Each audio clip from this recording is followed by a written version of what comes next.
चाहे, लेकिन नकाले में नाकाम होती है। जब जब अधिकारियों के निर्देश मिलते हैं तो ड्रग विभाग की टीम छापेमारी कर अपनी कोरम पूरा करती है। देखना भी यह है कि इस छापेमारी में जो उन्होंने नमूने अपने साथ ले गए हैं, कितनी कमियां और कितनी सही चीज बरामद करती है। उत्तर प्रदेश पुलिस में 781 दरोगाओं का इजाफा और हो गया है, जिनकी ट्रेनिंग के बाद आज मुरादाबाद के पीटीसी ग्राउंड में पासिंग आउट परेड की गई। इस परेड के बाद सभी अपने अपने जिलों में जाकर अपनी ड्यूटी को अंजाम देंगे। मुरादाबाद के पीटीसी ग्राउंड में आज 781 दरोगाओं की पासिंग आउट परेड आयोजित की गई। उत्तर प्रदेश पुलिस के बेड़े में ये वो दरोगा बनकर शामिल हुए हैं जो हेड कांस्टेबल और कांस्टेबल के पद पर तैनात थे। फिलहाल परीक्षा पास कर पिछले 7 महीने से ट्रेनिंग ले रहे थे, जो आज पूरी हुई है। आज इन सभी दरोगाओं ने ईमानदारी से अपने काम को पूरा करने की शपथ ली। पासिंग आउट होने के बाद सभी ट्रेनिंग दरोगा काफी खुश नजर आए और उन्होंने जमकर देशभक्ति के गानों की धुनों पर डांस भी किया। हो ना हो, जिस जज्बे के साथ इन दरोगाओं ने शपथ ली और अपनी ड्यूटी को निकल पड़े हैं, उससे देखकर तो यही लगता है कि प्रदेश के अंदर अपराध और अपराधियों पर और अंकुश लगेगा। हल्द्वानी में गौला नदी से निकलने वाले रेता बजरी के अवैध भंडारण का काम धड़ल्ले से चल रहा है। प्रशासन की नाक के नीचे खनन माफिया रेता बजरी के काले कारोबार को अंजाम दे रहे हैं। हल्द्वानी में इन दिनों वन विकास निगम के शीश महल, इंदिरा नगर, आंवला गेट सहित कई गेटों के पास गौला से निकलने वाले रेता बजरी का अवैध भंडारण किया जा रहा है। खनन माफियाओं ने स्थानीय प्रशासन के बिना परमिशन से हजारों टन रेता बजरी का अवैध स्टॉक किया है। यही नहीं, खनन माफिया सरकार को लाखों के राजस्व का नुकसान पहुंचाकर रेता बजरी बेचने का काला कारोबार भी कर रहे हैं। हल्द्वानी के लोगों ने कई बार शिकायत करने के बाद भी प्रशासन ने न तो किसी स्थान पर छापा मारा और न ही किसी को नोटिस दिया है। ऐसा नहीं कि प्रशासन को इस काले कारोबार की खबर न हो, पर इसे सफेदपोश नेताओं का दबाव कहें या प्रशासन के अधिकारियों की मिलीभगत, नुकसान तो आखिर सरकार का ही हो रहा है। हालांकि हल्द्वानी के उपजिलाधिकारी का इस मामले में कहना है कि जल्द ही एक टीम बनाकर छापेमारी की जाएगी। अब देखना ये है कि रेता बजरी के इस काले कारोबार को रोकने के लिए प्रशासन कब हरकत में आता है। पूर्व कप्तान सौरभ गांगुली ने कहा है कि हरभजन सिंह, सहवाग और जहीर खान अब भी टीम में वापसी कर सकते हैं। टीम इंडिया के इन तीनों दिग्गज खिलाड़ियों को इंग्लैंड में जून में होने वाली चैंपियंस ट्रॉफी की टीम में नहीं चुना गया। चोट से वापसी कर रहे जहीर खान को जहां सेलेक्टर्स ने संभावित 30 खिलाड़ियों से बाहर रखा, तो वहीं हरभजन और सहवाग को भी इस लिस्ट में शामिल नहीं किया गया। गांगुली ने इस बारे में टिप्पणी करते हुए कहा है कि इस बारे में अभी से कोई नतीजे नहीं निकालने चाहिए। भले ही सौरभ गांगुली कुछ भी कहें, लेकिन खराब फॉर्म के बाद सेलेक्टर की बेरुखी के चलते इन तीनों के करियर पर सवालिया निशान लगते दिख रहे हैं। श्रीलंका के तेज गेंदबाज लसिथ मलिंगा 9 अप्रैल को दिल्ली डेयरडेविल्स के खिलाफ मुकाबले में मुंबई इंडियंस की ओर से मैदान पर उतर सकते हैं। मलिंगा चोट के चलते पहले 2 मैच में नहीं खेल पाए थे। टीम सूत्रों के मुताबिक मलिंगा दिल्ली डेयरडेविल्स के खिलाफ मैदान पर उतर सकते हैं। आईपीएल में सर्वाधिक 83 विकेट ले चुके मलिंगा पहले टीम से नहीं जुड़ सके थे, क्योंकि दूसरा मैच चेन्नई में था, इसलिए यहां पर भी वो मैच में नहीं खेल सके। आईपीएल संचालक परिषद ने राजनीतिक कारणों से श्रीलंकाई खिलाड़ियों के तमिलनाडु में खेलने पर रोक लगा रखी है। मलिंगा का वापस मुंबई इंडियंस से जुड़ना टीम के लिए एक बड़ी राहत की बात है, जहां देखना होगा कि आईपीएल 6 के इन मुकाबलों में मलिंगा क्या कमाल करते हैं।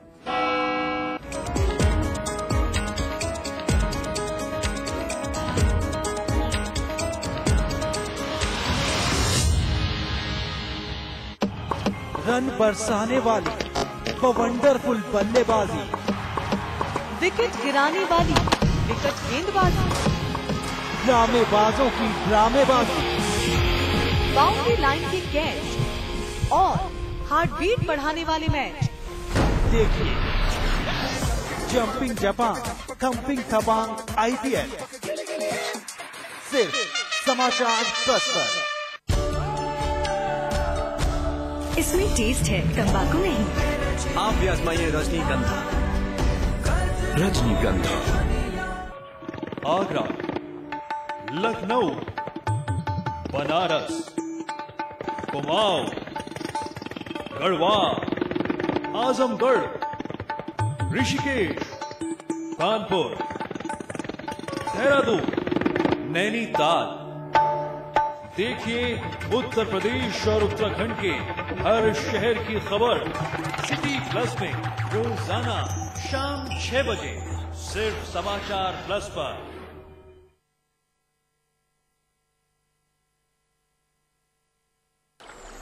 हर कोई चाहता है रोग मुक्त जीवन।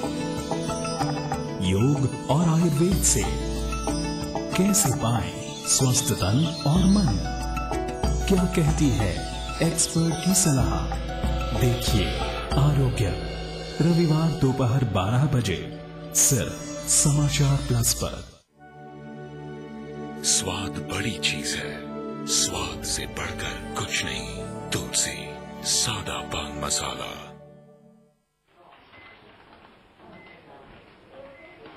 बहू, मुझे लड़का ही चाहिए।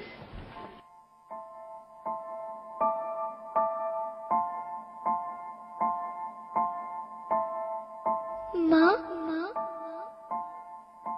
माँ, माँ,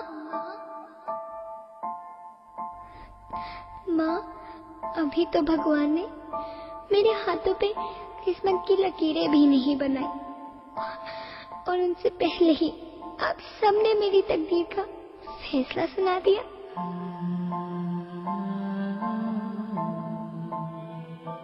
माँ, मुझे जी लेने दो। अपनी कसम, मैं आपको कभी तंग नहीं करूंगी। जब खाना खाने के बाद आप सब मीठा खा रहे होंगे, तब मैं रसोई में जाकर सारे बर्तन साफ कर दिया करूंगी। माँ, मेरी स्कूल फीस की चिंता मत करना। मैं भैया की किताबों से अपने आप ही पढ़ लिख जाऊंगी। और हाँ, पापा से कहना मेरे दहेज की चिंता ना करें। मैं आपके साथ रहकर आपके बुढ़ापे का सहारा बनूंगी। अगर फिर भी आपको लगता है कि मैं आप पर बोझ बनूंगी, तो आप इस ऑपरेशन पर भी खर्चा मत करना। मैं ही भगवान जी से कह दूंगी कि मेरी माँ मेरा मरा मुंह देखे।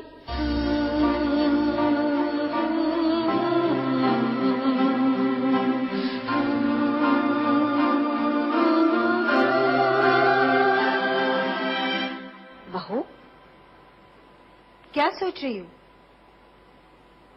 घर चले? नन्ही परी के स्वागत की तैयारियां भी तो करनी है ना।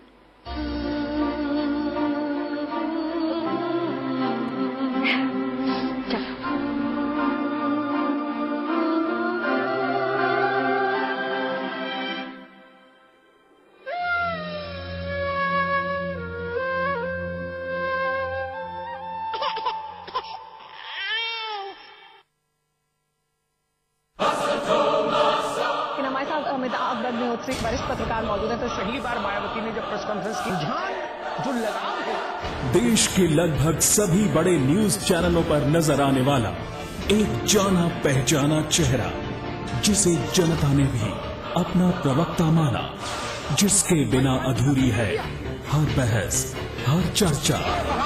परिवर्तन हुआ। देखिए अमिताभ अग्निहोत्री को अब सिर्फ समाचार प्लस पर। खबर वही जो हमने कही।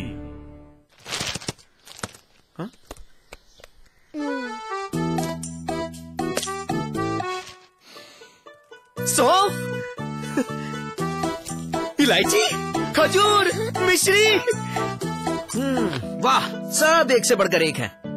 मगर कोई अपना बड़प्पन नहीं जताता, है ना? रहो हमेशा पास पास। हाय।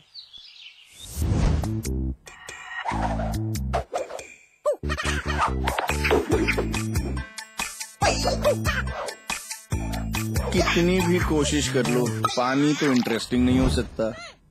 पानी? कैच पियोज। सादा पानी मत पिलाओ, जरा कैच पियोज तो मिलाओ। आम पन्ना, नींबू पानी, जलजीरा और बहुत सारे मजेदार फ्लेवर्स में।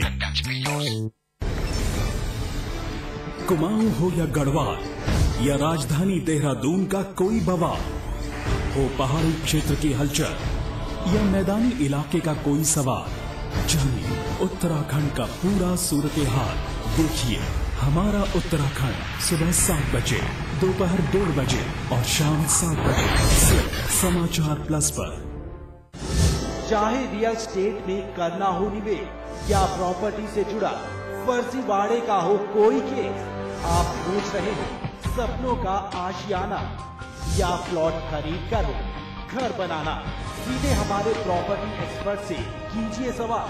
अपनी समस्या हमें ईमेल करें propertyaxpert@समाचारplus.com पर या हमें फोन करें और पाएं अपने सवालों के जवाब प्रॉपर्टी एक्सपर्ट में रविवार शाम 4 बजे सिर्फ समाचार प्लस पर।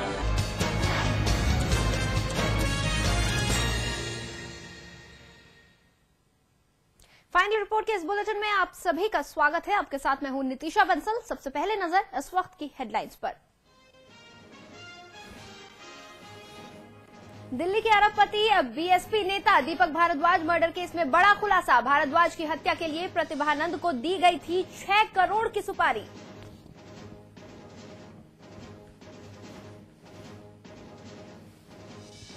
पूर्व प्रधानमंत्री राजीव गांधी के बारे में विकीलीक्स ने किया सनसनीखेज खुलासा। स्वीडिश कंपनी साब स्कैनिया के लिए काम करने का लगाया आरोप। कांग्रेस ने कहा बेबुनियाद तो बीजेपी ने की जांच की मांग।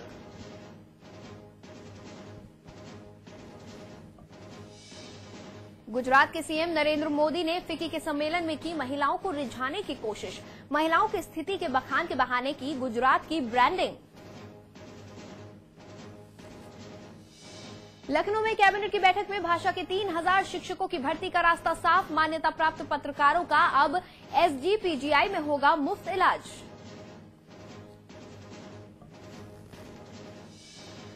फिर साधा कांग्रेस ने मुलायम सिंह पर निशाना। समर्थन वापसी के मुद्दे पर हरीश रावत ने ली चुटकी। कहा कुछ नाचने वाले असली समय के पहले ही थक जाते हैं। सपा ने किया पलटवार।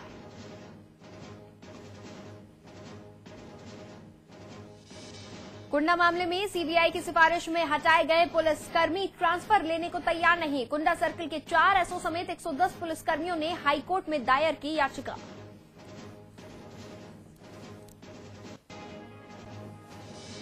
बहराइच में दरगाह बाजार में लगी आग पर पाया गया काबू। 50 से ज्यादा दुकानें जलकर राख। आक्रोशित लोगों के हंगामे के बाद स्थितियां तनावपूर्ण।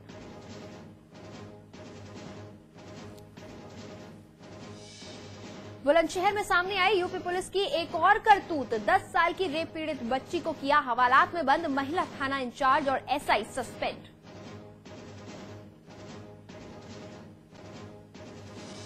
अलीगढ़ में एसएसपी ऑफिस में फरियादियों की पुलिस ने की जमकर पिटाई। विरोध में लोगों ने सड़क किया जाम।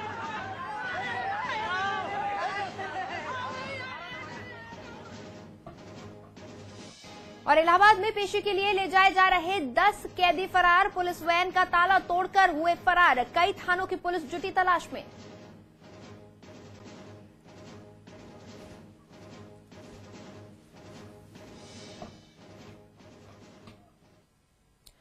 सरकार ने महिलाओं की सुरक्षा और न्याय दिलाने के भले ही लाख दावे करे, लेकिन हकीकत में ऐसा नहीं हो पा रहा है। ताजा मामला बुलंदशहर के मीरपुर का है।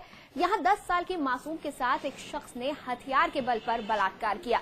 आरोपी बच्ची को बेहोशी की हालत में छोड़कर फरार हो गया, जिसके बाद लड़की ने अपने घर वालों को सुनाई।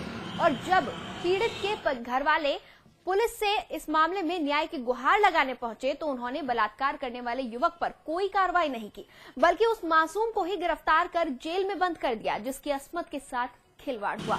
हालांकि जब मामला तूल पकड़ने लगा तो पुलिस ने पीड़ित लड़की को छोड़ दिया और आरोपी की तलाश में जुट गई। साथ ही बच्ची को हवालात में डालने पर महिला एसओ के खिलाफ कार्रवाई की बात कह रही है।